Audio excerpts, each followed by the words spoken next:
Q&A 시간을 가져보도록 하겠습니다. 먼저 저희 스튜디오에 오신 선생님들, 저희 지금 채팅창 보고 계시는 학부모님들께 인사 간단히 남겨주시겠어요? 현수 때부터. 네. 안녕하세요. 정신과의사 김현수입니다. 반갑습니다. 네. 네, 안녕하십니까. 저는 글로벌 디아스포라 다문화 코칭 네트워크에서 사무국장을 맡고 있는 김호라고 합니다. 반갑습니다. 네, 반갑습니다. 그래서 오늘은 학부모님들께서 사전에 저희 신청하실 때 굉장히 많은 질문을 주셨어요. 한 300개가 넘는 질문을 주셨고, 그 질문들을 사전에 제가 좀 정리를 해서 약간 비슷한 것들끼리 묶어서 하나씩 사연을 소개하고 그것에 대한 두 분 강사님들의 의견을 들어보는 시간을 가질 건데요. 중간중간 지금 실시간으로 채팅창에 질문을 남겨주시면 제가 또 질문을 여쭤보고 또 대답을 듣도록 하겠습니다. 자, 그러면 첫 번째 질문 가도록 하겠습니다. 네, 김현수 선생님, 코로나19 스트레스 때문인지 아니면 사춘기 때문인지 올해 특히 아이와 대화하기가 힘듭니다. 무조건 버릇없이 반발해서 아이와 말다툼하게 되니 어떻게 소통해야 할지 모르겠어요. 네, 이런 질문을 주셨는데요. 네. 어떻게 해야 할까요, 현수님? 네. 저희가 이제 우울증에서도요, 이중 우울증 이런 게 있거든요. 두 가지가 겹쳤다는 뜻인데 아마 올해는 어떤 특정한 한 가지가 아니라 저렇게 두 가지가 겹쳐서 더 힘든 경우가 진짜 많은 것 같아요. 쉽게 말하면 둘 중에 하나, 코로나19 스트레스, 사춘기 둘 중에 하나가 아니라 올해는 사춘기 때문에 힘든데 거기다 코로나19 스트레스가 더해지니까 더 힘들다. 그러니까 더 조심하고 더 눈치 보고 소통하려면 이제 서로의 기분이 상하지 않도록 더 노력해야 되겠다. 한마디로 사춘기에 접어든 친구들이 그 어떤 다른 해보다 올해는 더 힘들게 사춘기를 보내야 하는 그런 해다라고 이해해 주시면서 더 민감해진 우리 청소년들에게 더 조심스럽게 더 존중하면서 그렇게 다가서는 게 필요하다고 생각이 됩니다. 그러면은 처음에 이제 말씀해 주셨던 네. 여러 가지 기본 원칙을 지키는데 네. 그럼에도 불구하고 이 친구들이 평소보다 더 짜증내고 더 화를 내고 막 이렇게 해도 올해는 모든 애들이 그렇죠. 우리 집 말고 모든 애들이 네. 다 힘들다. 네. 네, 그런데 네. 더 힘들다.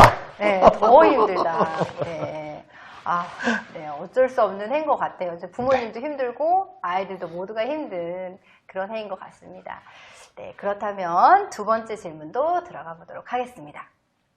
네, 김호 선생님께 질문이 있습니다. 저는 학창 시절에 시골에서 어렵게 성장했습니다. 그런데 아이가 산만하고 집중을 못하는 게 저의 어떤 성장 배경 때문일까봐, 그래서 학습 언어나 이런 이해도가 떨어지는 건 아닐까, 그래서 걱정이 됩니다. 라는 편지를 주셨어요. 네. 네. 정말 걱정되실 것 같아요. 그리고, 내가 내 탓은 아닌가? 하는 그런 마음이 너무 전달이 돼서, 정말 걱정 많이 하시겠구나 하는 생각이 드는데요. 일단은 아까 방금 강의를 통해서도 들으셨겠지만, 나의 불안이 자녀에게 투사되는 것을 최대한 막아야 된다. 우리는 정상적인 의사소통을 해야 된다라고 강의에서 말씀드렸듯이 세상에 완벽한 부모는 없습니다. 그리고 무엇이 가장 중요한지를 따져보면 제 성장 배경이 그렇게 중요할까요? 아니면 아이에게 주는 정서적 지지가 더 중요할까요? 그래서 내가 못 배워서 혹시 내 아이도 이렇게 공부에 취미가 없나 하는 거는 너무 자기 탓을 하는 말이고요. 도널드 위니캇이라는 학자가 있어요. 도널드 위니캇은 안아주는 환경을 말을 하면서 good enough mother라는 말을 씁니다. 그래서 충분히 좋은 엄마, 충분히 좋은 환경이라는 말을 하는데, 그런 충분히 좋은 환경, 충분하다는 건 뭐예요? 완벽하지 않다는 의미도 되죠. 그래서 꼭 완벽한 건 세상에 없습니다. 그리고 완벽하지 않아도 충분히 좋은, 한 70% 이상 정도 되면 충분하다고 해요, 저희는. 그래서 그 환경에서 내가 내 과거의 어떤 배경을 주는 게 아니라 내 산만한 뭐 학업적 우수성 그런 게 아니라 정서적 지지, 얼마나 내가 불안을 줄일 수 있느냐가 오히려 제가 아까 말했죠? 공부를 너무 불안하면 공부하지 않고 책상부터 치우고 있다고요. 그래서 불안부터 먼저 다뤄주시기를 부탁드리겠습니다. 네. 네, 근데 사실 저는 진짜 그 충분히 좋은 엄마라는 말이 되게 위로가 되면서 구체적으로 그 충분하다라는 게 네. 어느 정도 내가 화를 내야 충분하고 네. 뭐 어느 정도 내가 참아줘야 이렇게 충분하고 막 네. 이런 건지 그런 게 되게 애매하면서도 그래도 뭐 나 정도면 충분하지 막 이렇게 생각이 들다가도 그걸 잘 모르겠어요. 좋은 질문이세요. 충분한 건 과연 뭘까라는 네. 질문이신데 그 굿 이너프 마더가 나오게 된 배경에는 처음에 막 아이가 태어나서 한 3년까지가 제일 중요하다고 해요. 그런데 그 시기에 돌봄에 있어서 완벽한 부모는 없다는 거예요. 가끔씩은 애가 울어도 제때 젖을 물리지 못할 때도 있고 가끔씩은 애가 똥을 싸도 모른 채로 기저귀를 안 갈고 넘어가는 때도 있죠. 그런 것처럼 너무 완벽할 수는 없어요. 그리고 아이는 그 좌절을 견뎌가면서 엄마의 지지 안에서 힘을 얻고 내가 건강한 아이가 된다고 합니다. 그러면 벌써 답은 나왔죠. 내가 가끔 우유 못 먹여도 완벽하게 어떻게 100번을 다 먹이겠어요? 그런 개념이라고 생각하시면 되고요.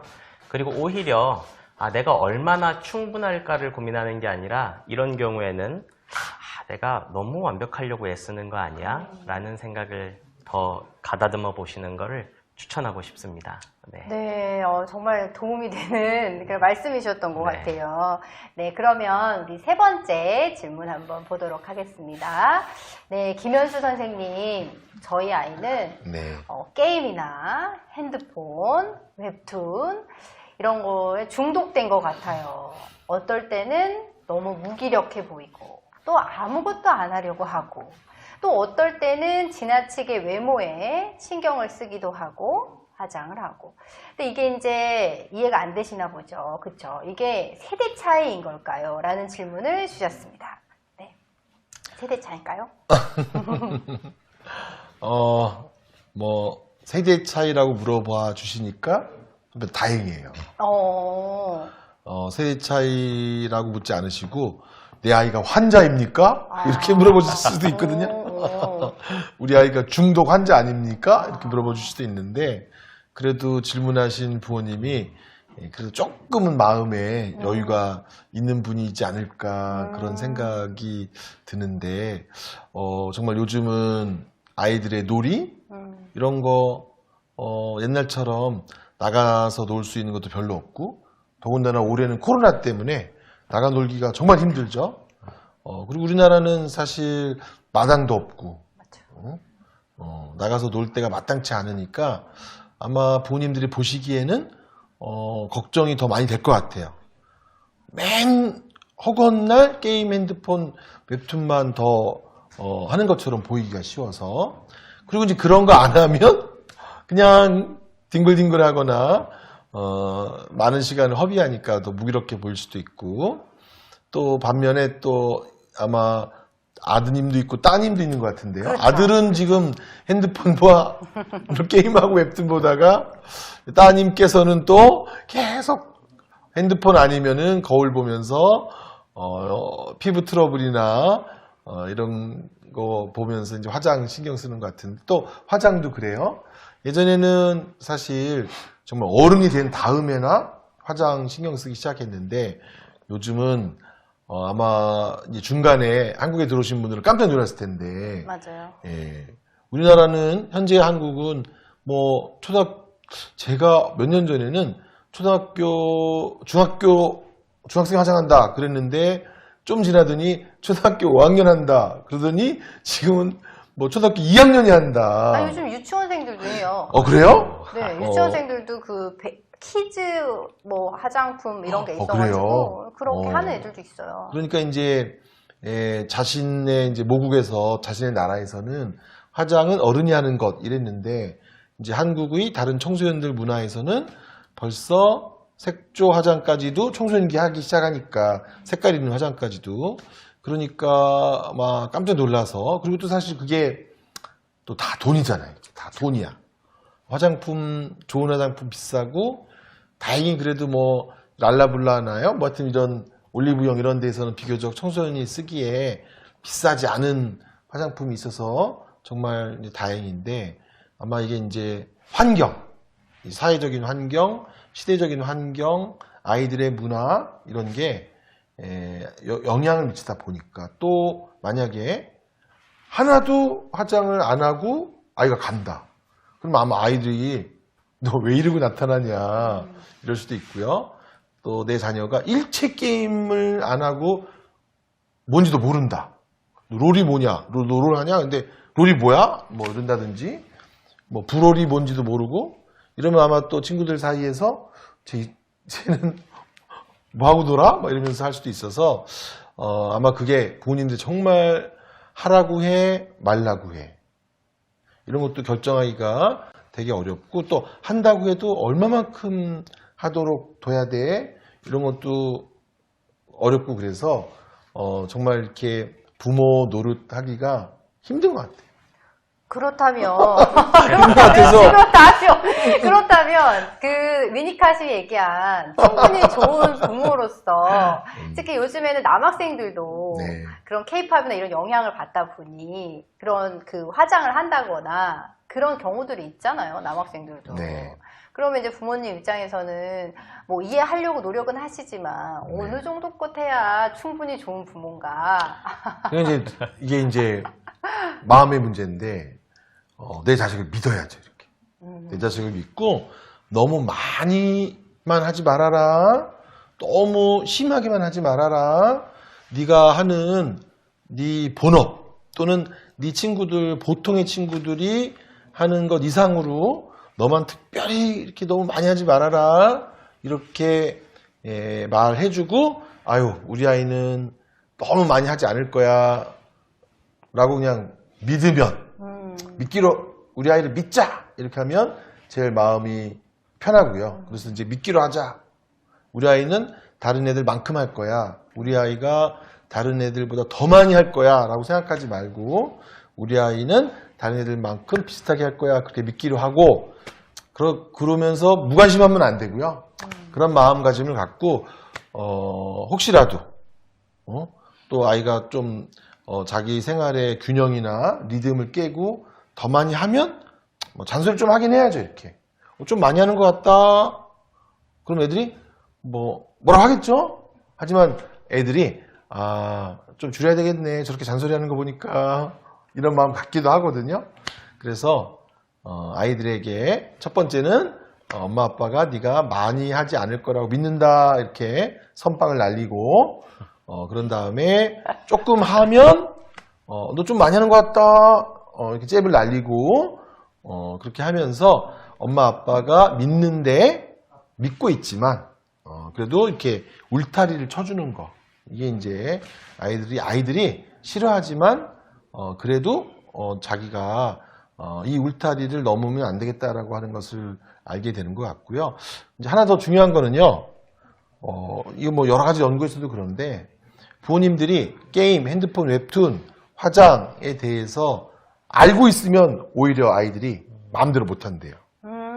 근데 이걸 너무 전혀 모르고 있으면 예를 들어서 지금 10대에게 가장 인기 있는 화장 10대에게 현재 가장 인기 있는 게임 이런 게 뭐다 이런 정도는 그래도 알고 계셔서 너도 그거 하냐? 너도 그거 바르냐? 이 정도는 알고 계시면 아이들이 헐? 알아? 이렇게 하면서 조심해야 되겠네? 이런 게 있어서 좀 관심을 갖고 이 아이들의 세계에도 좀 관심을 갖고 알아두시는 거 이런 것도 아이들한테는 도움이 된다. 그렇게 말씀드리고 싶어요. 네, 알겠습니다. 네. 감사합니다. 네, 그러면 이번에는 김호 선생님께 편지를 드려보도록 하겠습니다. 저는 이제 이번에는 아버지가 보내주신 사연이에요. 네. 저는 아빠인데 아들에 대해서 걱정이 많다. 근데 이제 아버지는 한국 국적이신 것 같아요. 네. 근데 아들은 외국인 국적을 갖고 있고, 그래서 저와 사고방식이나 행동 패턴, 모든 것이 달라서 매번 부딪히고 갈등이 생깁니다. 자, 이 갈등 속에 아버지와 아들, 해결이 가능할까요? 일단 한국에서의 아버지라는 사연을 사실 처음 봤어요. 다 어머니 위주의 사연을 많이 봤는데, 저도 아버지라서 그러는지 유난히 더 눈이 가고, 정말 애쓰시겠다 하는 생각이 많이 들었어요. 근데 제가 아까 강의에서도 비폭력 대화, 그리고 불안에 대해서 자꾸 강조하는 이유가, 아직 일어나지 않는 것에 대한 예기 불안, 그 만성 불안이라고 제가 설명을 드렸었는데, 만성 불안에는 내 아이가 잘못되면 어쩌지 하는 불안도 반드시 포함이 되어 있을 거예요.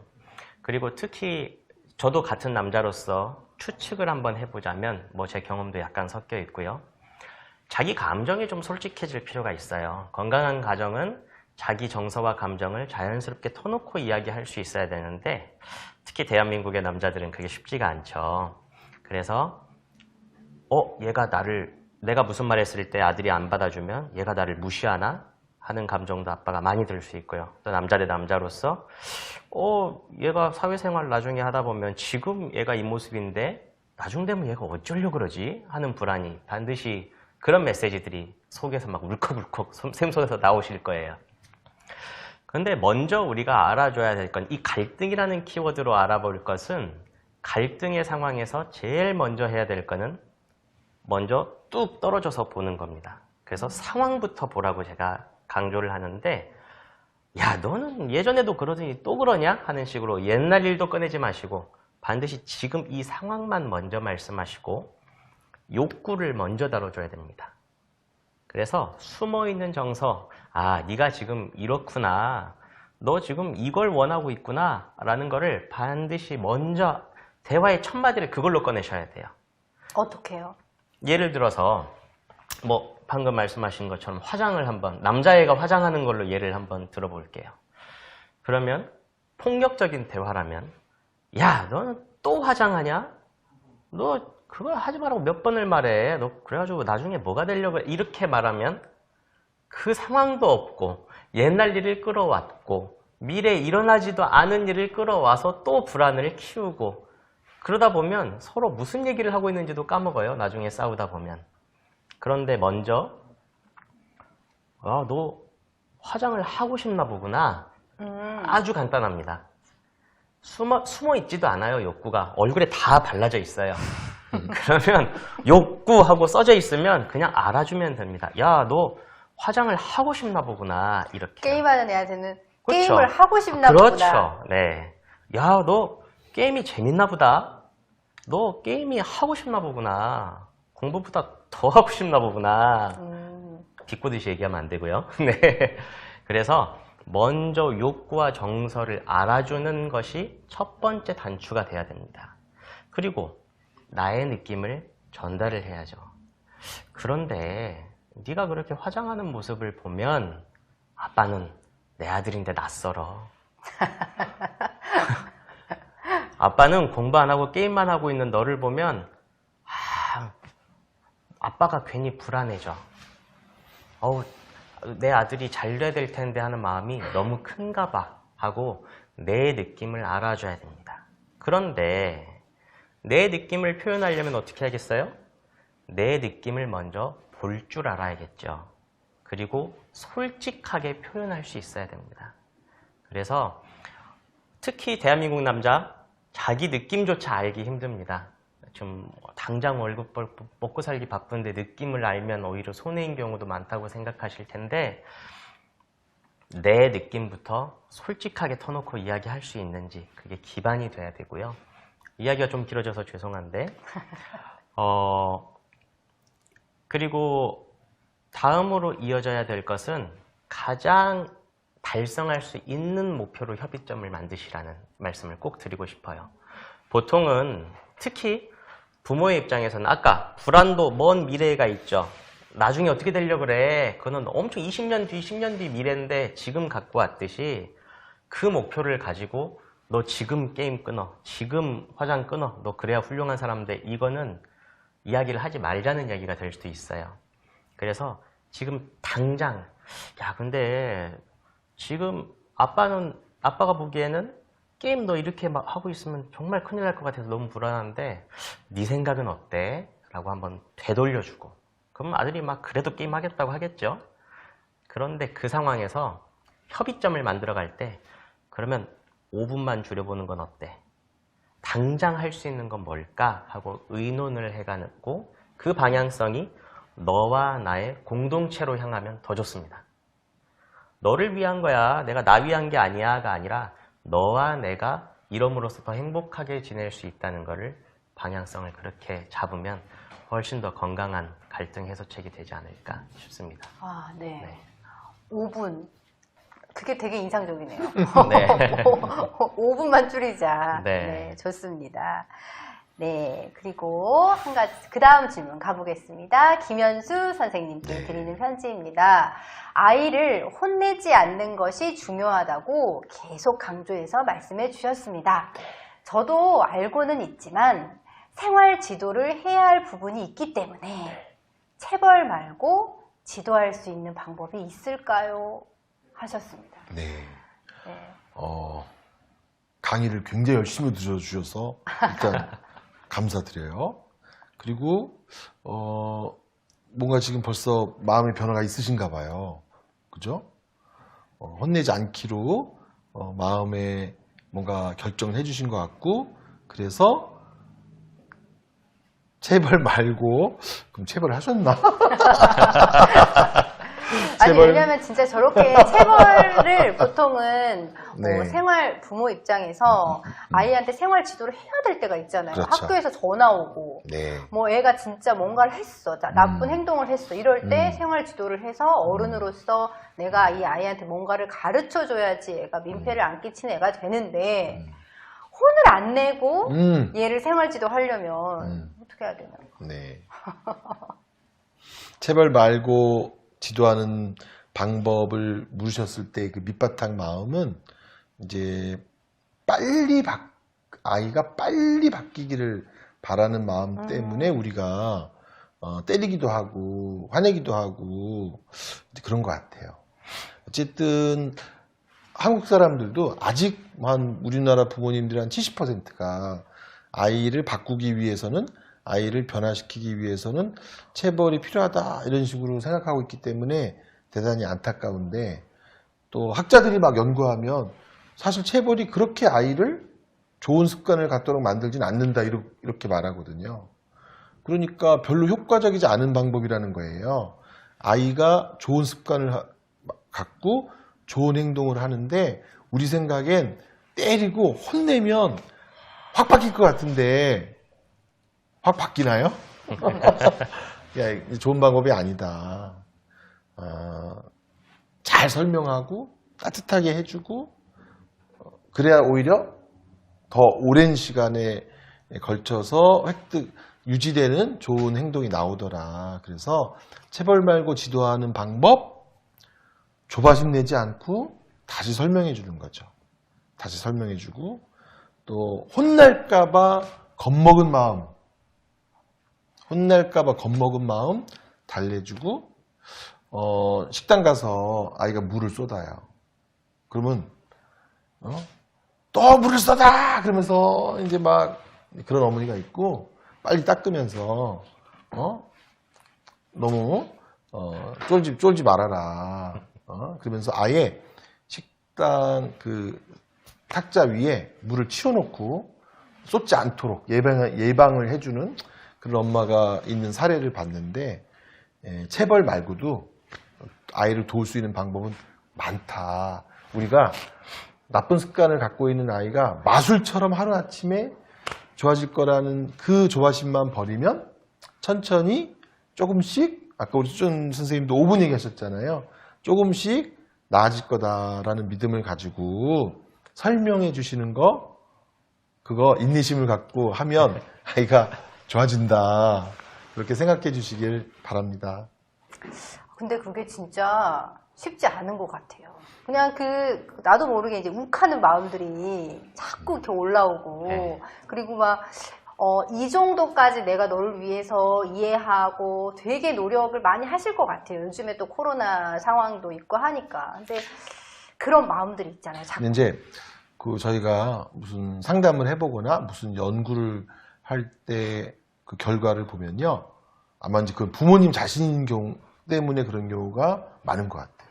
내가 너한테 이만큼 했는데 너 이러냐? 뭐 이런 것부터 시작해서 또는 네가 이렇게 하니까 내가 너무 창피해지잖아.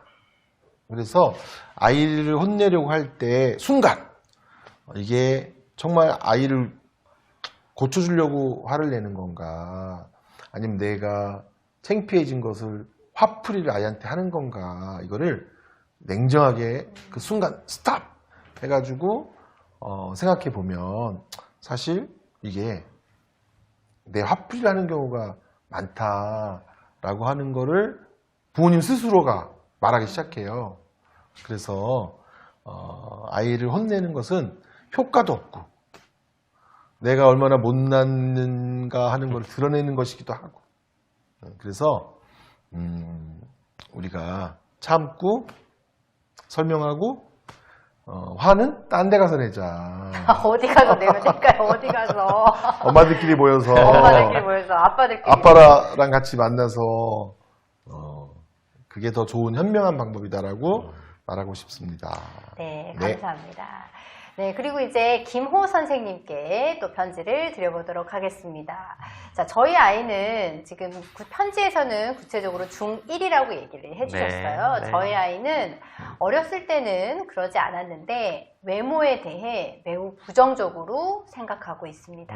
네. 어렸을 때 안 그랬는데 점점 자라면서 거울 보기도 싫어합니다. 어떤 정체성에 대한 혼란을 갖는 것 같은데 어떻게 도와줘야 할까요? 이런 글을 주셨습니다. 네. 제가 이 내용으로 만약에 내가 상담을 한다면 내담자가 와서 이 내용으로 나에게 하소연한다면 난 뭐라고 할까 궁금해서 저희 디아스포라 실장님한테 사실 여쭤봤어요. 실장님 이러면 상담을 어떻게 하시겠어요? 라고 했더니 기가 막힌 대답을 한마디 알려주셨는데 제가 한번 전달을 해볼게요. 만약에 이 부모님이 저한테 와서 똑같은 질문을 하신다면 부모님이 평소에 외모에 대해서 어떻게 반응하고 생각하셨는지에 따라서 달라질 것 같아요. 어떤 어머니는 굉장히 외모에 신경을 많이 쓰시는 어머니들이 계세요. 야, 너 살 좀 찐 것 같은데? 1kg 찐 것 같아. 야, 너 좀 꾸며라. 야, 얼굴이 그게 뭐냐? 이렇게 자기도 모르게 습관적으로 외모를 비하하거나 외모에 대한 그런 가치관을 가졌으니까 그런 말이 나올 확률이 높죠. 그래서 그런 말을 내가 무의식적으로 하고 있지 않나? 내가 그런 가치를 갖고 있지 않나? 한번 되돌아볼 필요가 있고요. 또 반대로 정서적 지지를 제가 계속 말씀드리는데 정서적으로 굉장히 지지를 잘 해주시는 부모님도 있으시겠죠. 예를 들어서 아이가 그런 고민을 갖고 있어요. 아, 나는 외모가 싫고 나 거울도 보기 싫고 그러면 뭐예요? 제가 아까 강의에도 그랬지만 보이지 않는 비언어적 의사소통에 귀를 기울여서 얘야, 너가 지금 외모 때문에 고민이 많구나 라고 먼저 접근을 해주시기를 알아주는 게 먼저라고 저는 생각합니다. 어떤 대안을 주고 야, 너 그럴 거 여기서 제일 나쁜 말이 뭘 그런 거 갖고 그러냐 이게 제일 나쁜 말이에요. 오, 제가 잘하는 말이에요. 그러세요? 네. 야, 뭘 그런 걸 갖고 그러냐. 아, 됐어. 야, 뭐 별걸 갖고 그런다. 이 말이 어떻게 보면 이 아이와 소통을 탁 막아버리는 자물쇠 같은 말일 수도 있다고 생각을 해요. 야, 네가 진짜 그게 고민이구나. 야, 너 고민 되겠다.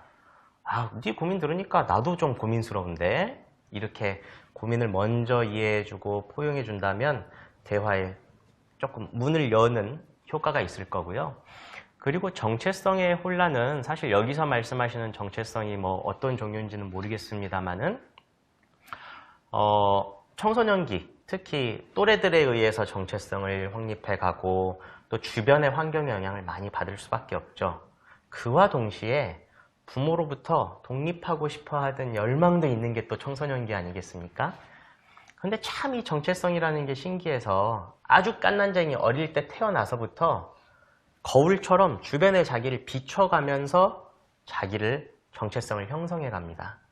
그래서 뭐 거울신경이니 뭐니 하는 그런 뭐 다양한 연구들도 있듯이 내가 주변을 따라하기도 하고 마치 주변이 내 거울이 된 것처럼 하기 때문에 엄마가 그래 너 정말 고민되겠다. 근데 엄마가 보기에는 너도 예쁜 구석이 있는데 엄마가 보기엔 넌 예쁜데 라고 계속 좋은 모습으로 거울처럼 비춰주신다면 아이의 정체성도 건강한 모습으로 형성되지 않을까 하는 생각을 먼저 해봅니다. 그래서 첫 번째로 자물쇠 열기 너 정말 고민되겠다 하고 먼저 알아주시고 계속 좋은 거울 반영을 계속 거울 역할을 잘 해주시기를 부탁드리겠습니다. 네. 네, 감사합니다. 아마 그 평소에 그 어머니나 아버지께서 그 아이를 존중하는 그런 비언어적인 네. 존중하는 모습들이 있었다는 것들이 더 중요한 부분이기도 할 것 그렇지 같아요. 않으셨다고 해도 아이를 좀 아이의 고민을 인정해 줄 수 있는 그런 자세가 필요할 것 같습니다. 네, 감사합니다. 네, 그리고 다음 질문 가겠습니다. 김현수 선생님께 아이가 마음이 건강했으면 좋겠습니다. 네. 삶이 바빠가지고 사실 지금 이 강의 들으시는 부모님들께서도 너무너무 바쁘실 텐데 아이의 마음에 신경을 쓰지 못했습니다. 자, 지금이라도 우리 아이를 도와주고 싶은데 어떻게 하면 마음이 건강해질까요? 네. 네. 마음을 건강하게 하는 비결은 굉장히 많은 것 같아요. 예, 한 가지만 있다라고 하기에는 하면 또 좀 그것만 해야 되니까 여러 가지가 있는 것 같은데 우리가 할 수 있는 아이의 마음을 건강하게 하는 뭐 가장 간단한 것은 아이를 좋아하는 거죠. 예, 엄마는 나를 좋아해. 아빠도 나를 좋아해. 우리 집 식구들은 나를 좋아해. 이렇게 누군가 나를 좋아한다라고 하는 것이 계속되면 어쨌든 우리 마음이 풍요롭고 우리 마음이 따뜻해지고 우리 마음이 행복해지고 또 누가 나를 좋아한다라고 하는 것은 자신감도 생기게 하고요. 또 책임감도 생기게 하는데 누가 나를 미워한다. 누가 나를 싫어한다. 누가 나를 필요로 하지 않는다. 세상 사람들 그 누구도 나를 좋아하지 않는다. 이래서 슬프고 힘들어지는 거고 특히나 엄마 아빠가 날 싫어하는 것 같아. 이러면 정말 세상 살기 싫어지는 거거든요. 그래서 아까 좀 전에 혼내는 얘기 했잖아요. 엄마는 네가 진짜 미워. 이렇게 되면서 아이가 마음이 상하는 거거든요. 근데 사실 아이를 키우면서 아이가 언제나 이쁘진 않죠.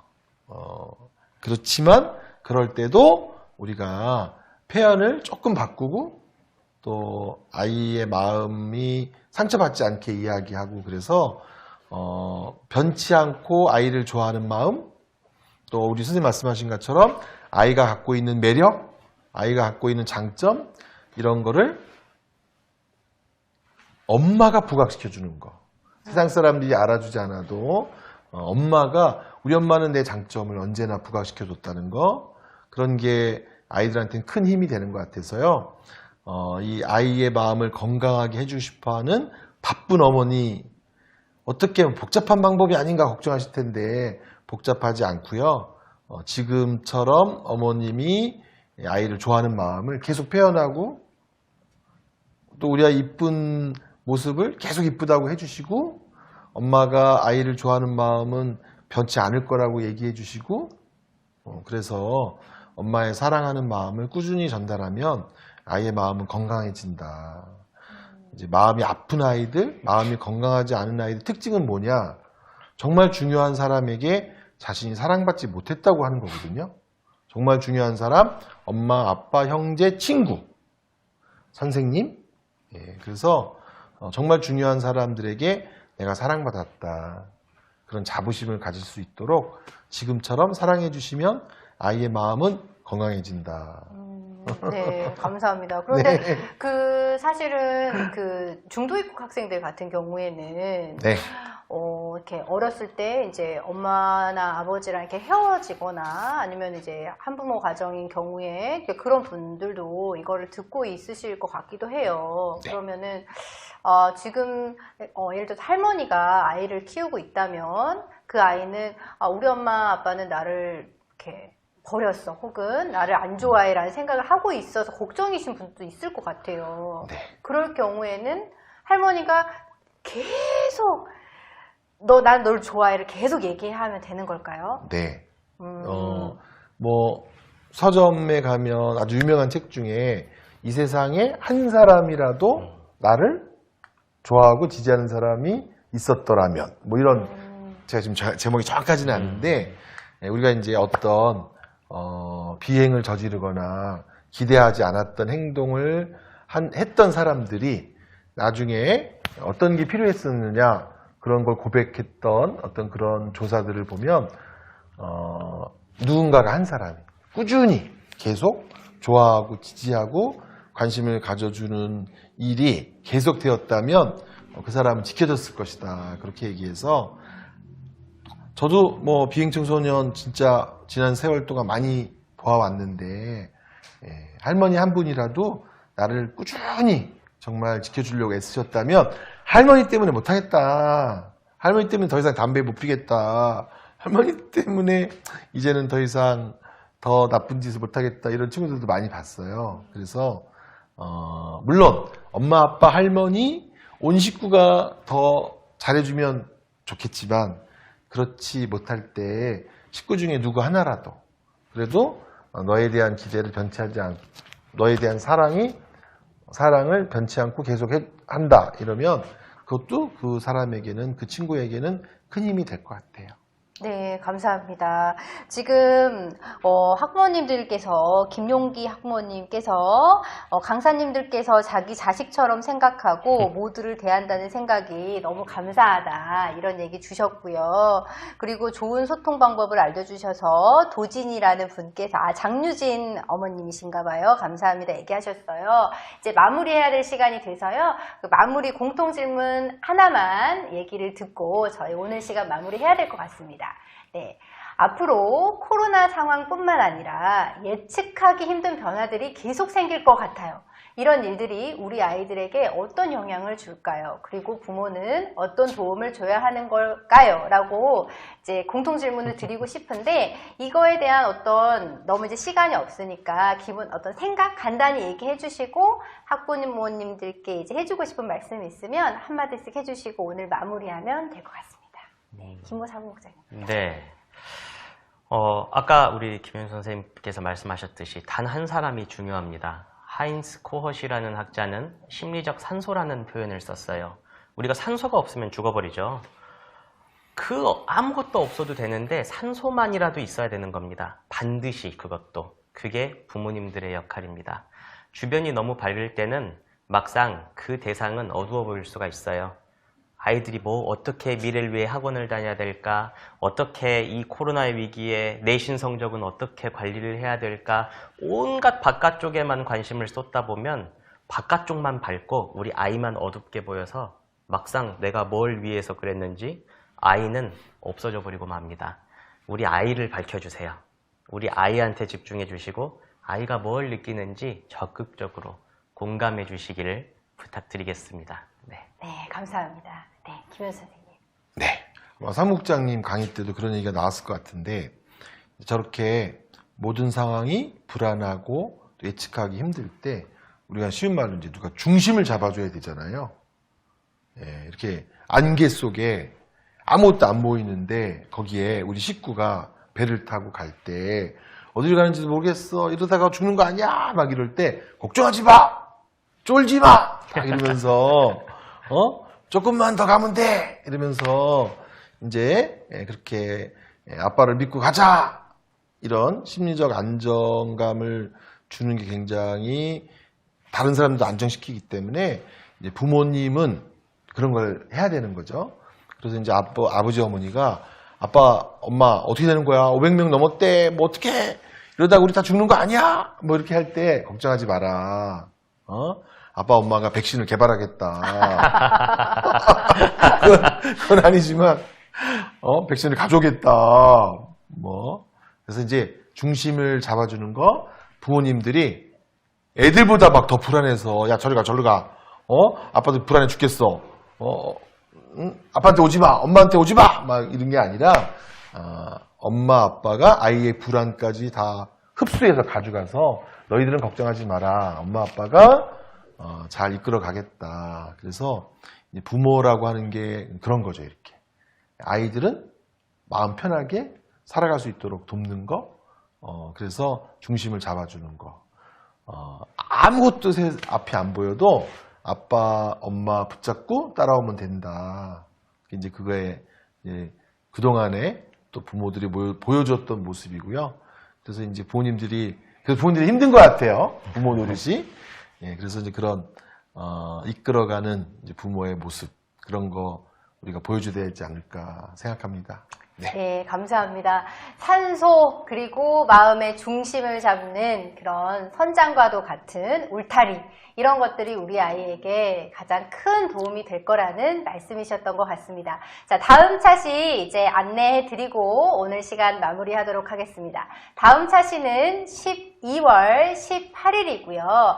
이번에 좀 약간 특이하게 초등학생들은 7시에서부터 8시, 그 다음에 중고등학생들은 8시에서 9시입니다. 그 해당되는 시간에 오늘처럼 사전에 궁금한 것들이 있으시면 사연을 오늘 후기 설문조사 할 때 남겨주시면, 자세하게 남겨주시면 강사님들께 전달을 드립니다. 그래서 어머니 아버님들께서 오늘 강의 듣고 후기 남겨주시면 잘 전달해 드리도록 하겠습니다.